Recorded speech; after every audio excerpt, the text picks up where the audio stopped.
John Wick is mourning the loss of his wife Helen in New York City. Helen had made arrangements for him to have a beagle puppy as a comfort animal. A few days later, John is approached at a gas station by a band of Russian gangsters led by ISF Tarasov, who fails to scare him into selling them his 1969 Boss for 129 Mustang. They kill the dog, abuse John, break into his house that night, and take the car. When ISF brings the Mustang to a chop shop to have its identifying information removed, Aurelio, the owner, notices it and won't work on it. John finds out via Aurelio that ISF is the son of the head of the Russian mafia in New York City, Viggo Tarasov. When Viggo finds out about his son's behavior, he chastises ISF for provoking John's anger. He explains that John was formerly employed by him as a hitman and was known and feared as the Baba Yaga, a merciless, unrelenting man of focus, commitment, and sheer will in the criminal underground. Viggo assigned John an apparently difficult duty to do in order to win his freedom when he fell in love with Helen, a civilian. John was successful. John finds a hidden cache of gold money and weaponry from his previous profession. He kills the hit squad that is then dispatched to his house after turning down Viggo's offer to make apologies. Viggo hires Marcus, John's previous mentor, to assassinate John and places a $2 million bounty on his head.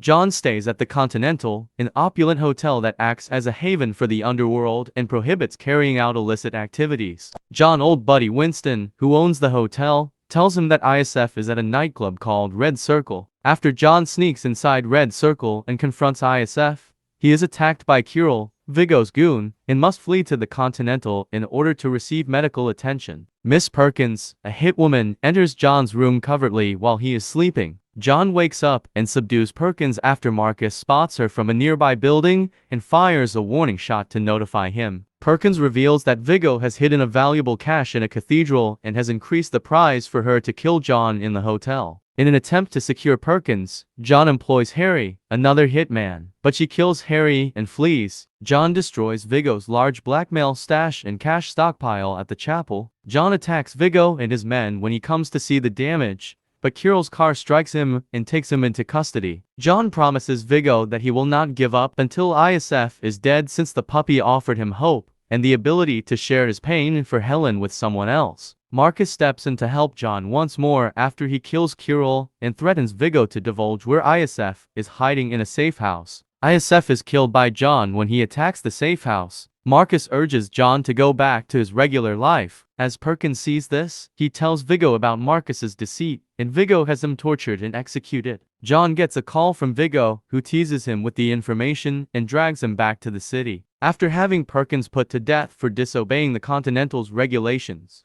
Winston tells John that Viggo is getting ready to take off from the city in a helicopter. After sprinting to New York Harbor, John engages Viggo in combat and causes his death. John watches a video on his phone of Helen telling him it's time for them to head home, resigned to die from his wounds. Before starting to walk home, he breaks into a neighboring animal clinic, gets his wounds healed, and adopts a pit bull puppy that was going to be put to death.